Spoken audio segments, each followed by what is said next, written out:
Recording by Tom Weiss. Laugh and Live by Douglas Fairbanks. Chapter 1. Whistle and Ho, Sing as We Go. There is one thing in this good old world that is positively sure. Happiness is for all who strive to be happy, and those who laugh are happy. Everybody is eligible. You, me, the other fellow. Happiness is fundamentally a state of mind, not a state of body, and mind controls. Indeed, it is possible to stand with one foot on the inevitable banana peel of life, with both eyes peering into the great beyond, and still be happy, comfortable, and serene, if we will even so much as smile. It's all a state of mind, I tell you, and I'm sure of what I say. That's why I have taken up my fountain pen. I want to talk to my friends, you hosts of people who have written to me for my recipe. In moving pictures, all I can do is act my part and grin for you. What I say is a matter of your own inference, but with my pen I have a means of getting around the silent drama which prevents us from organizing a close-up with one another. In starting, I'm going to ask you foolish question number 1. Do you ever laugh? I mean, do you ever laugh right out, spontaneously, just as if the police weren't listening with drawn clubs and a finger on the button connecting with the hurry-up wagon? Well, if you don't, you should. Start off the morning with a laugh and you needn't worry about the rest of the day. I like to laugh. It is a tonic. It braces me up, makes me feel fine, and keeps me in prime mental condition. Laughter is a physiological necessity. The nerve system requires it. The deep, forceful chest movement in itself sets the blood to racing, thereby livening up the circulation, which is good for us. Perhaps you hadn't thought of that. Perhaps you didn't realize that laughing automatically reoxygenates the blood, your blood, and keeps it red.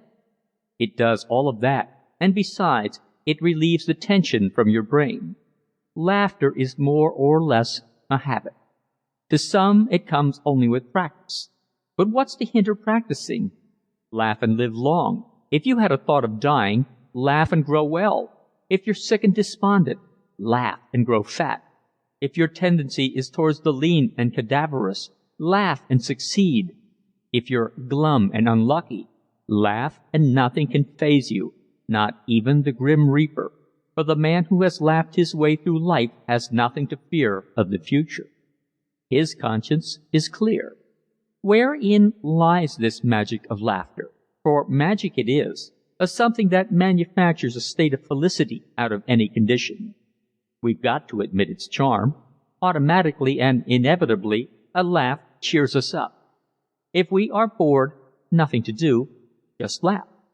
That's something to do, for laughter is synonymous with action, and action dispels gloom, care, trouble, worry, and all else of the same ilk.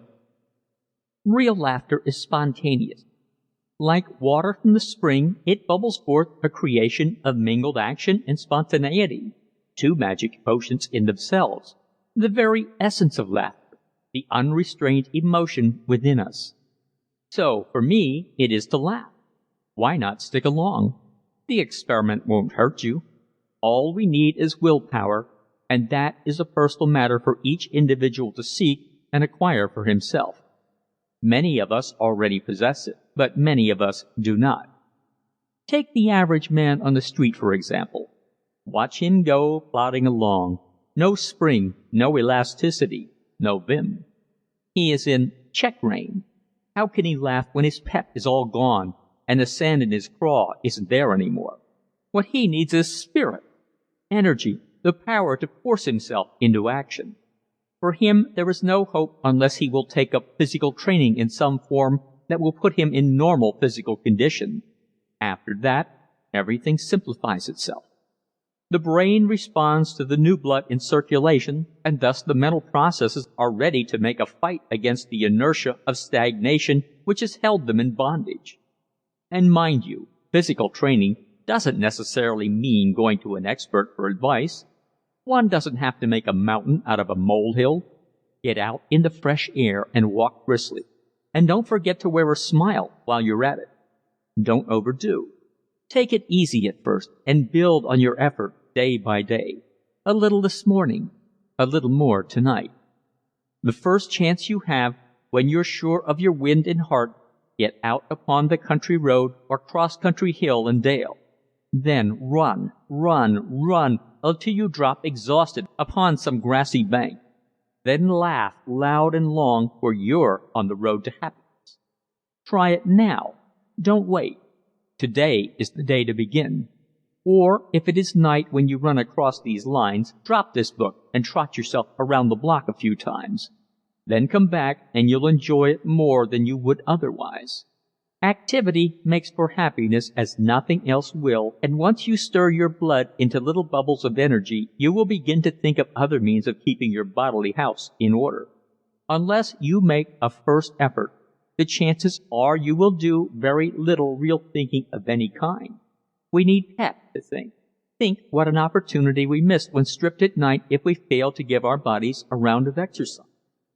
It is so simple, so easy, and has so much to do with our sleep each night and our work next day that to neglect to do so is a crime against nature. And laugh. Man alive, if you are not in the habit of laughing, get the habit.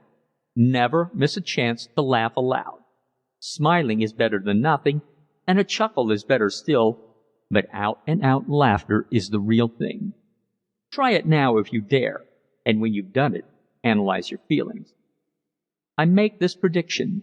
If you once start the habit of exercise, and couple with it the habit of laughter, even if only for one short week, you'll keep it up ever afterwards. And by the way, friend reader, don't be alarmed. The personal pronouns I and you give place in succeeding chapters to the more congenial editorial we. I couldn't resist the temptation to enjoy one brief spell of intimacy just for the sake of good acquaintance. Have a laugh on me. End of Chapter 1. Chapter 2. Taking stock of ourselves. Experience is the real teacher, but the matter of how we are going to succeed in life should not be left to ordinary chance while we are waiting for things to happen. Our first duty is to prepare ourselves against untoward experiences, and that is best done by taking stock of our mental and physical assets at the very outset of our journey.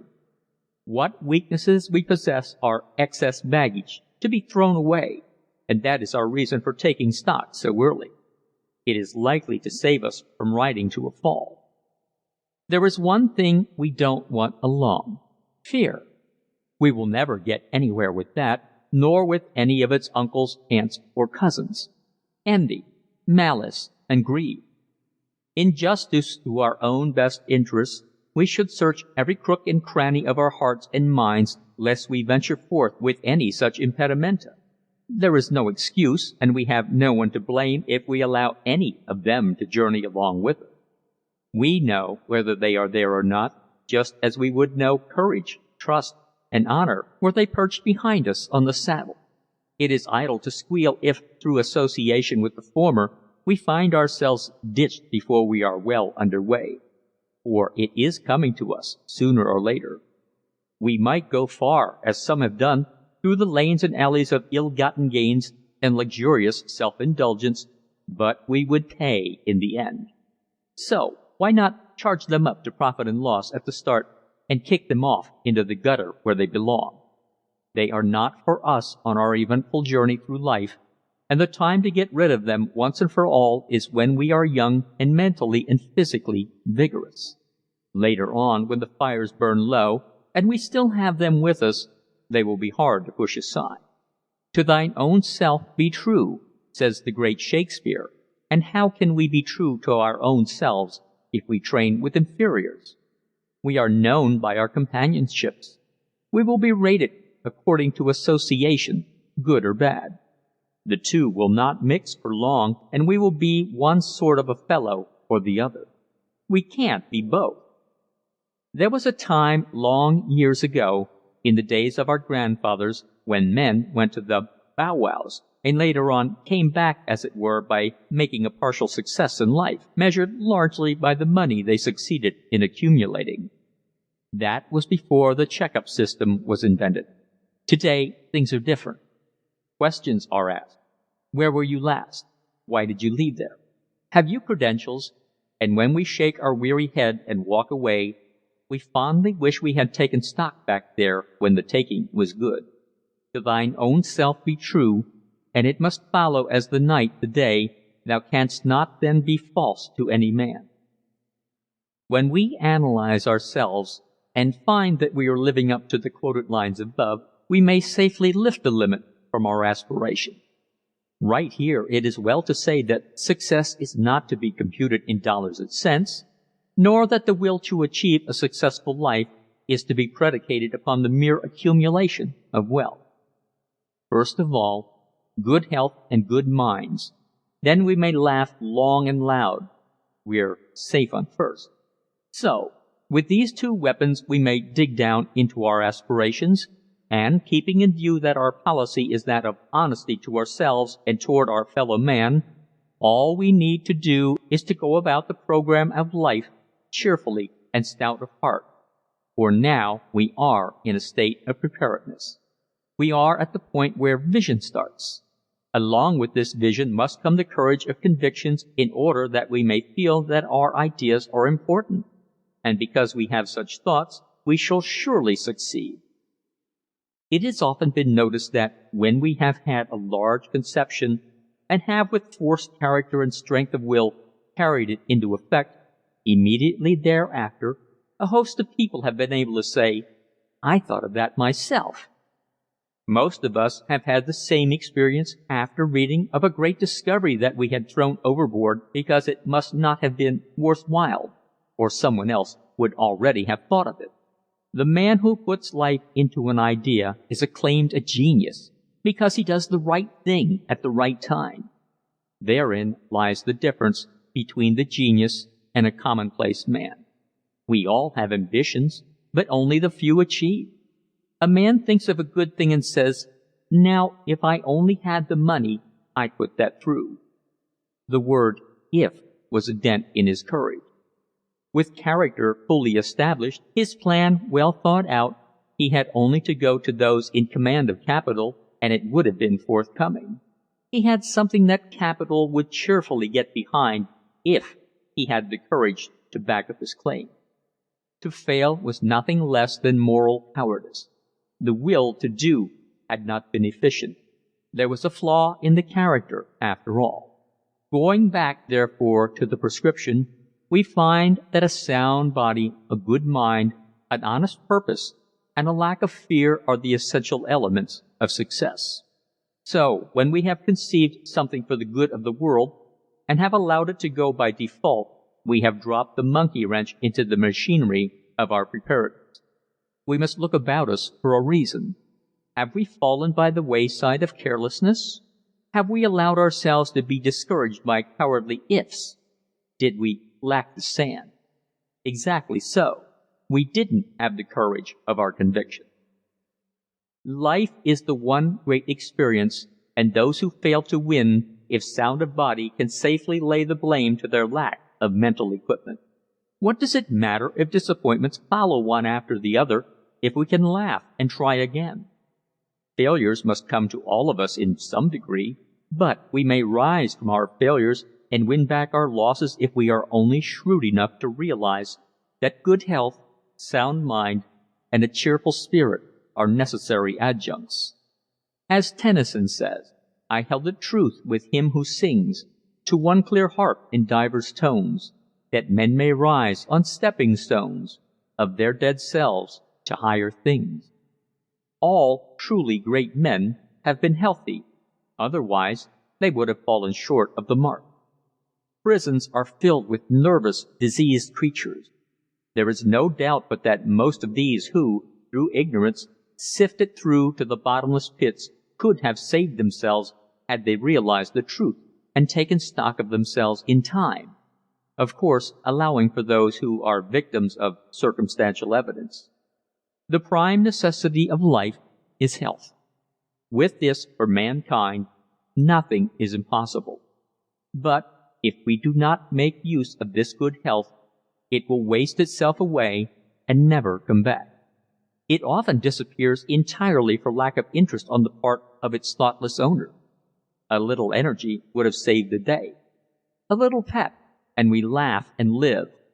Laughter clings to good health as naturally as the needle clings to the magnet. It is the outward expression of an unburdened soul. It bubbles forth as a fountain, always refreshing, always wholesome and sweet. In taking stock of ourselves, we should not forget that fear plays a large part in the drama of failure. That is the first thing to be dropped. Fear is a mental deficiency susceptible of correction if taken in hand before it gains an ascendancy over us. Fear comes with the thought of failure. Everything we think about should have the possibility of success in it if we are going to build up courage. We should get into the habit of reading inspirational books, looking at inspirational pictures, hearing inspirational music, associating with inspirational friends, and above all, we should cultivate the habit of mind of thinking clean and of doing wholesome things. Guard thyself. That is the slogan. Let us take stock often and see where we stand. We will not be afraid of the weak points. We will get after them and get hold of ourselves at the same time. Some book might give us help. A fine play or some form of athletics will start us to thinking. Self-analysis teaches us to see ourselves in a true light without embellishments or undue optimism. We can gauge our chances in no better way. If we grope in the darkness, we haven't much of a chance. Taking stock throws a searchlight on the dark spots and points the way out of the danger zone. End of chapter 2. Chapter 3. Advantages of an early start. It is the young man who has the best chance of winning. Then why shouldn't youthfulness be made a permanent asset? We have recovered from the idea of putting a man into a sanatorium just because a few gray hairs showed themselves in his head. We should not ask him how old he is. We should ask, what can he do? The young man may have the advantage of years, but the older one has the advantage of experience and knowledge. Now, if this older man could carry along with him that spirit of youth which actuated his earlier activities, he would be prepared against incapacity. Our fate hangs on how we conduct ourselves in youth. The world has great need of the sober, thoughtful men above the 50 line. By right of experience and knowledge, they should become our leaders in the shaping of our policies. It is all a matter of how a man comes through mentally, physically, and spiritually. Age should not count against him. The first thought is to keep healthy. In fact, we cannot harp on this too much. The second requirement is confidence in ourselves, without which our career is short-lived. Already we perceive that one must keep track of his inner self. This breeds confidence. The very fact that one stops to probe into that hidden land of thought shows that he is keeping tab on himself with a sharp eye. That's the stuff. We mustn't fool ourselves. The majority of failures come as a result of not being able to trust oneself. The moment we doubt or acknowledge that we cannot conquer a weakness, then we begin to go downhill. It is a subtle process. We hardly realize it at the time, but as the days go by, the years roll on, the final day of reckoning draws near, and relentlessly we are swept along as driftwood toward the lonely beaches of obscurity. And all because we lack self-confidence. We did not realize it until it was too late. We were too busy with self-indulgence to struggle for success. Most of our troubles in later life started with failure to take hold of ourselves when we were young. It may be that we put off making our choice of something to do. If we had been companionable to ourselves, we might have thought out the proper course while taking long walks in pursuit of physical development. That would have been a fine time in which to fight out the whole problem, the time when optimism and the will to do are as natural as the laughter of a child or the song of a bird. That was the time when the world appeared roseate and beautiful, when success lay just beyond the turn of the road, when failure seemed something illusory and improbable. Then was the time to jump in with both feet and a big hearty laugh to solve the problem of what to do and how to go about it. It is surprising how readily the world follows the individual with confidence. It is willing to believe in him, to furnish funds, to assist in any way within its power. And that is where the man with a smile is sure to win. For the man who smiles has confidence in himself. So long as we carry along with us our atmosphere of hearty goodwill and enthusiasm, we know no defeat. The man who is gloomy, taciturn, and lives in a world of doubt seldom achieves more than a bare living. There have been a few who have groaned their way through a competence, but in proportion to that overwhelming number of souls who carry cheer through life, they are as nothing, mere drops in the bucket. If the truth were told, their success came probably through mere chance and nothing else. Such people are not the ones for us to endeavor to follow. We cannot afford to allow our visions to sour. Beginning early takes away timidity and builds for success while we are young enough to enjoy the benefits. Although it is never too late to start a cheerful life, we don't have to kill ourselves in the attempt. There is no necessity for throwing all caution to the winds, but we should press our advantages. With self-analysis comes a certain poise, a certain dignity and kindliness that tempers every move with precision. Once we get to the proper start, we have only to take stock now and then in order to keep our machinery in a fine state of repair. If we have chosen wisely, we love our work and stick to it closely, not forgetting the home duties and our share in its success. Right here we run up against the danger signal if our business success wins us away from the hearthstone. Love of home is a quality of the workers of the earth. What doth it profit a man to win the whole world if he loseth his own soul? To sum up the case, once we have made up our minds to win and how we are going to do it, the next step is to act. Health is synonymous with action. The healthy man does things. The unhealthy man hesitates. And when we get ready to act, we will act with the air of a conqueror. We must supply from our own store our atmosphere of confidence in order to win confidence. The successful man is the one who knows he is right and makes us realize it. It is always worthwhile to study the successes among our acquaintances. Are they gloomy, morose, and irritable? If they were to that extent, they would not be successful. On the contrary, they are robust, confident individuals who have taken advantage of every rightful opportunity and possess the power to smile when all about them were in the dumps. When everyone else thought that there wasn't a chance to win, these fellows stepped in and took charge. When we interview the failures, we find that all of them give one excuse. I didn't have the confidence. They might not say it in exactly these words, but the meaning is plain. They ran through the whole gamut of self-distrust, which is the natural result of not having started early in the study of self, the serious realization of their own capability. This makes it easy to understand their plight. If we know ourselves, we are strengthened that much because we can bolster up our weaknesses. We will know enough to combat timidity. We can then know what we are capable of and thus become conscious of our innate powers that only need to be called into action in order to become useful. We cannot imagine for an instant a great violinist going out on the concert platform in ignorance of the condition of his instrument. And yet failures go out on the stage of life knowing nothing of their strengths and weaknesses, and still expect to win. If we are to become successes, we must keep success in mind. Banish all thought of losing.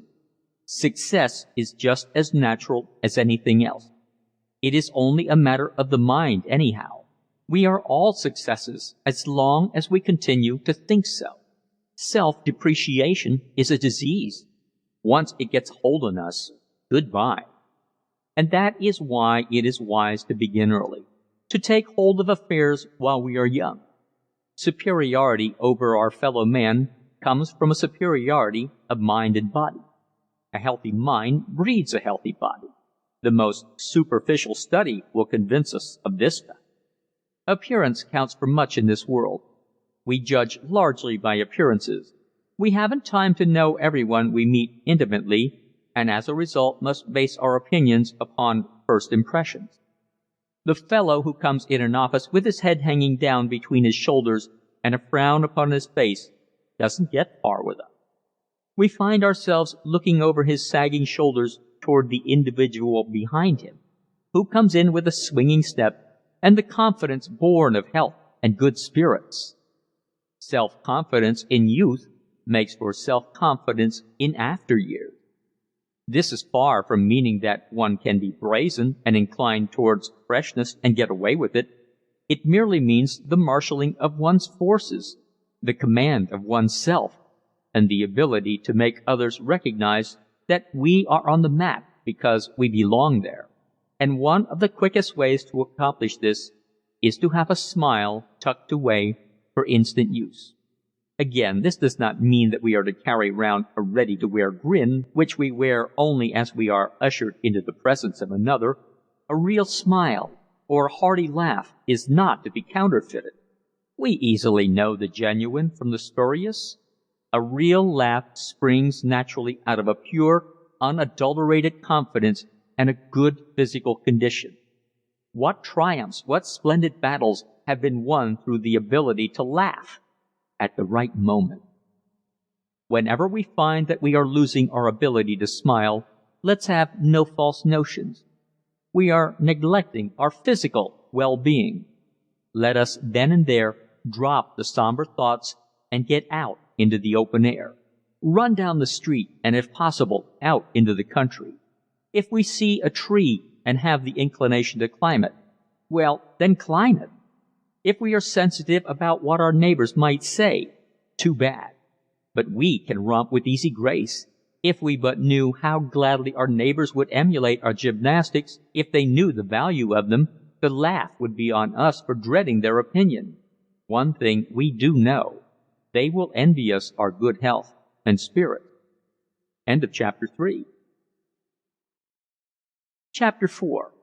Profiting by experience. Experience comes by contact. There is no way we can have experiences without passing directly through them. If we are up and doing, they come thick and fast into our lives. Some of them weighted down by the peculiar twists and turns of circumstances, others simple, easily understood, and still others complicated to the point of not being understood at all. People are divided into two classes: those who profit by experience and those who do not.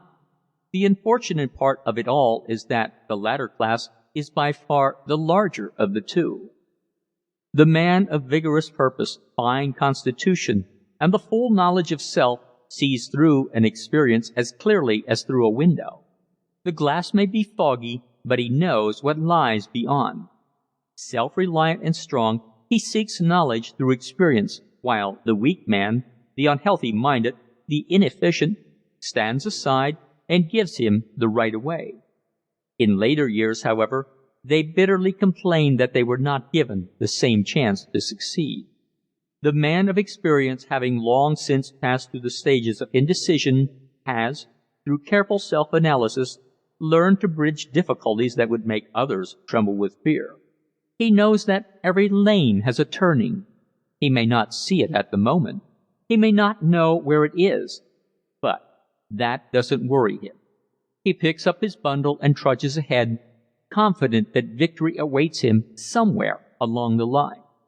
The fact that he believes in himself sets him apart from ordinary mankind. Many great men have been at a loss to understand why they attained success.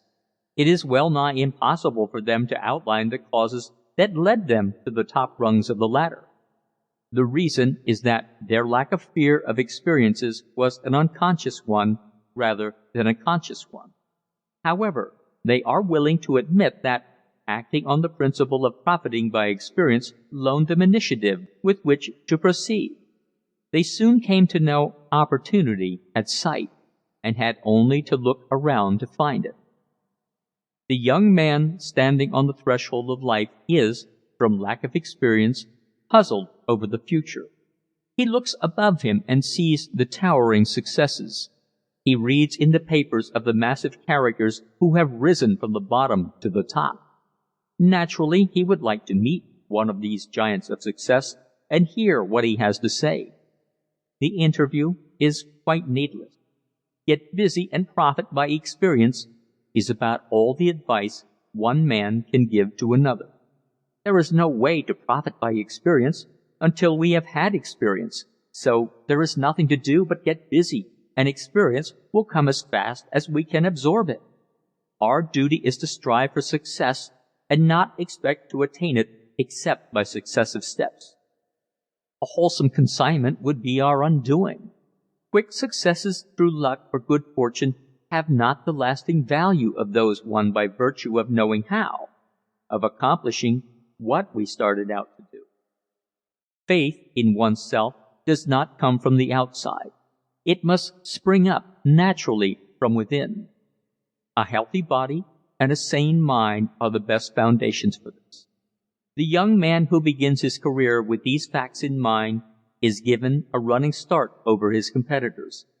Poverty and failure are the result of an ignorance of the value of experience.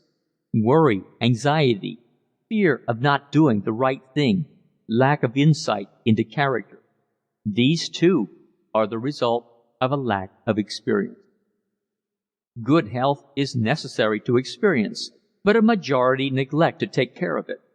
If we are to profit by what we learn, we must have the vim with which to push forward. We must have every ounce of vitality we possess at command, ready for use. This we conserve for the big emergency which we know is coming. New experiences are pushing us forward, and previous experiences are helping to move the load.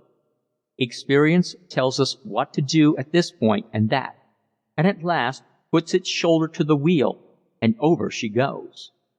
Every mind is in possession of an enormous amount of dormant power, and only experience can release it into proper action. We often hear a fond mother say that her son is full to bursting with the old Nick, which means that the youngster is overflowing with pent-up energy. With experience, he could find good use for it, but without it this surplus may turn out to be a dangerous possession. Young men of this type should be guarded most carefully and advised to get busy early in life at something worthwhile. Many a bright fellow, brimming with excess power, has gone as a lamb to the slaughter into the maelstrom of vice because of being held back for legitimate occupation. He just had to blow off steam, so he did it in a gin mill rather than a rolling mill. This dynamo called the mind can be trained to do anything. Not only can it be guided at the start, but it can be guided by all that follows. It can be used for building additional dynamos to be called into action in times of need.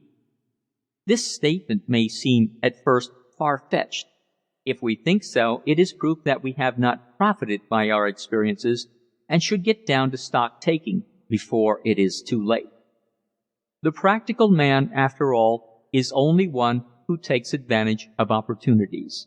He could double and triple his power if he only realized how superficial the average setback really is. The young man has just as much chance of being considered practical as the so-called older one, always provided that he has a store of experiences to profit by. The first big experience of life usually makes or breaks us. For this experience we need to be prepared. We must have a strong heart that we may bear defeat nobly from this not to be our last kick, our last breath, not by a jugful. We are going to start all over again after our setback, and we are not going to wait any longer than it takes to bury the dead. This will be done decently and in good order our training will admit of no indecorum. If the smash was a bad one, we will assume the liability nevertheless and get back on the job. We are out to win, and eventually we will win. And that is what we mean by taking profit from experience. The powers that break down are also the powers that build up. The electrician who handles the motor could just as well end his own existence by that mysterious current as he could make use of it for the good of humanity. He spends years of conscientious study and masters the knowledge of it so that its uses are as simple as his ABCs. There is no doubt in the world but that he had to learn by experience. He had to go into the shop and climb up from the bottom. There was no other way by which he could come to know how to turn a deadly force into a well-trained necessity. Yet the average man goes into life with as little knowledge of its forces as the baby who puts its foot upon the third rail. That fact keeps the thoughtless man down until experience comes to the rescue. When it does come, if he has the sand, the common sense, the will to do, there is naught to hold him away from his goal. End of chapter 4. Chapter 5. Energy, Success, and Laughter. There are many essentials to success, but there is one that is of such importance that without it all the others become as naught. The man who wins success is invariably impelled to do the great work allotted him by something within that tells him he can. He may not know exactly what it is, but he knows he possesses it and is able to act on that faith, accomplishing things which seem utterly impossible to other people. This inner determination, once firmly implanted in one's nature, cannot be destroyed or conquered, and this element is energy. Energy of mind which rules the body. But where does this come from? How do the great minds generate this glorious means of self-propulsion?